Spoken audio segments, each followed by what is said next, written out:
Hi, everybody. Thanks so much for coming. So shopping carts are live today. So I thought it would be helpful to have a course advising session. Most of the questions I'm getting these days are, what courses should I take?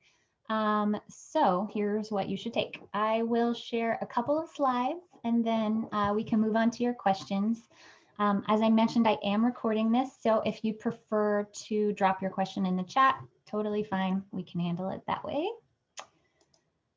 All right, so first and foremost, and indeed these are really the only classes that you must take prior to enrolling at Batten, are the program prerequisites.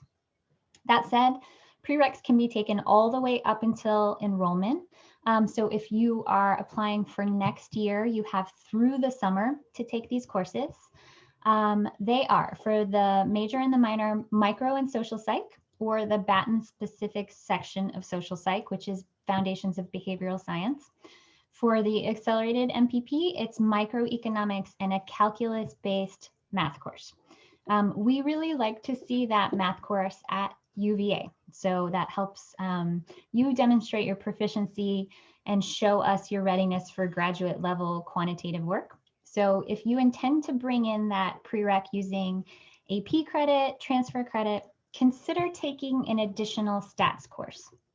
This list here, these are all good kind of intro courses to statistics. So Stat 1100 is Intro to Statistics. Stat 2120 is Intro to Statistical Analysis. Stat 1601, that one sandwich in the middle there, that's data science with R. R is a programming language, a coding language. We use Stata at Batten, but if you learn the basic building blocks to pick up the coding language, you can pick up Stata. So it's a good kind of transferable skill set there. In terms of grading options, credit, no credit is fine for these courses taken. Any courses taken in the JTerm, any in the spring, it was fine for any courses taken last spring or this fall. If you are thinking about application, just think about what gaps in your record that will leave you with and how you might otherwise fill in those gaps for the admissions committee. All right, so the caveat for everything I say going forward now is none of this coursework is required. It is really, truly more for you to exercise your brain, to try something new, to fill in gaps for personal development, especially as far as JTerm courses go. I think thinking about them more on the kind of enrichment side is probably wise. JTerms are an intensive experience. It's a lot of material squashed into a very short timeline. So if you're considering taking a foundational course, this is just broadly for whatever major you might be pursuing, whatever you still have left to fulfill. If you're thinking about taking like a stats course, might be a better fit during an academic semester where you have more time, more avenues for support. Currently, I heard this morning, university-wide, there are 6,500 students enrolled for JTerm courses, so clearly very popular. It's my understanding, though, that there are plenty of spots in some of the large signature courses. None of these listed here are signature courses, but some seats are still being added to some courses depending on instructors and their willingness to continue to grow their courses. I don't know whether that's the case for any of these, so definitely keep an eye on any that you are particularly interested in. I should say also that to count towards curricular requirements, so anything you take in advance that you want to apply to major or minor requirements after being admitted must be taken at the 3,000 level above. So if you are super interested in leadership in athletics, that's awesome. I have a feeling that one is pretty well near full, if not already full. That's great, but it won't be you won't be able to apply it later. The next two courses, the two 3,500 courses, those are both social entrepreneurship courses that fulfill the SE minor program requirements too.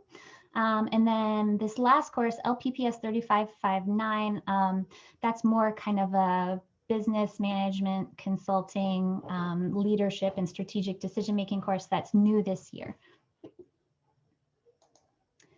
All right, moving on to the spring. The basic guidance here is if you search CIS by entering spring 2021 in public policy, anything that pops up that's not restricted is open and you can take it.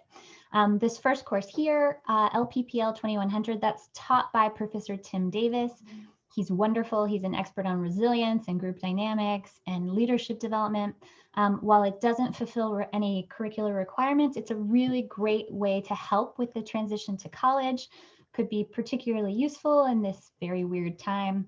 It will help you build some critical skills and set you up for success for college and beyond. And it's also a great way to sample our leadership curriculum.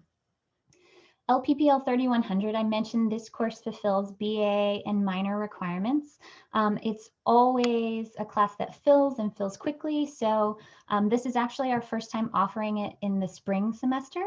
It's a great way to look at social psychology through a policy lens.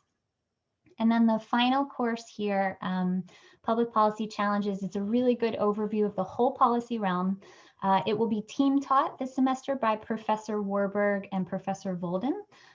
So together they have an incredible wealth of experience and expertise on government and legislative politics and Congress. So that should be a great course this semester as well. These are a list of our special topics or elective courses where you can dive down into specific policy areas. It's a long list, so if you want me to give you a little bit more description on any of these, just let me know. Some of them, like I mentioned before, are social entrepreneurship courses that fulfill that minor, so definitely check your program requirements. And then let's see, I'll highlight a couple from this list. U.S. National Security Policy and Human Security, the first and third courses here. Those are being taught by former Dean Alan Stamm, who after a research sabbatical has returned and will teach in his expertise area of national security and defense. LPPS 3280, that's the very popular JFK course taught by Larry Sabato, who's the director of the Center for Politics. You will see on this list other courses in nonprofits, in education, healthcare policy, strategy. If you haven't yet taken a Batten course, I would not recommend starting in with some of the 4,000 level courses, obviously. Save those for a little further along in your academic career after you're admitted to the program. Okay, these are additional spring courses that also fulfill the elective or special topic space in the curriculum if taken above the 3,000 level.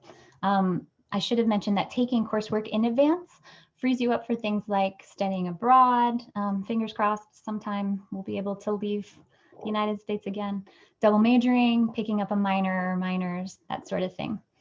So LPPL 3450, again, this is Professor Davis, who I mentioned before. If Resilient Student intrigued you, this is an opportunity to take a similar course directed at team building that fulfills major and minor requirements. Let's see, going along, global development policy, a really good intro to international aid and development. It's going to introduce you to the theories and the policies and the policy debates relevant to developing and transitional economies. Similarly, violence, gender, and humanitarian assistance has a global dimension. These LPPP 3559 courses, there are multiple listed because that's essentially the designation for a new course. So if you're interested in any of those, make sure you're registering for that particular class with the correct course title because there are duplicates. And that's it. That's the menu for the rest of this academic year. If you have questions, I am glad to answer them and can meet with you in one of my daily Zoom appointments. You can email me at the address you see here. And I'm also happy to answer any questions now.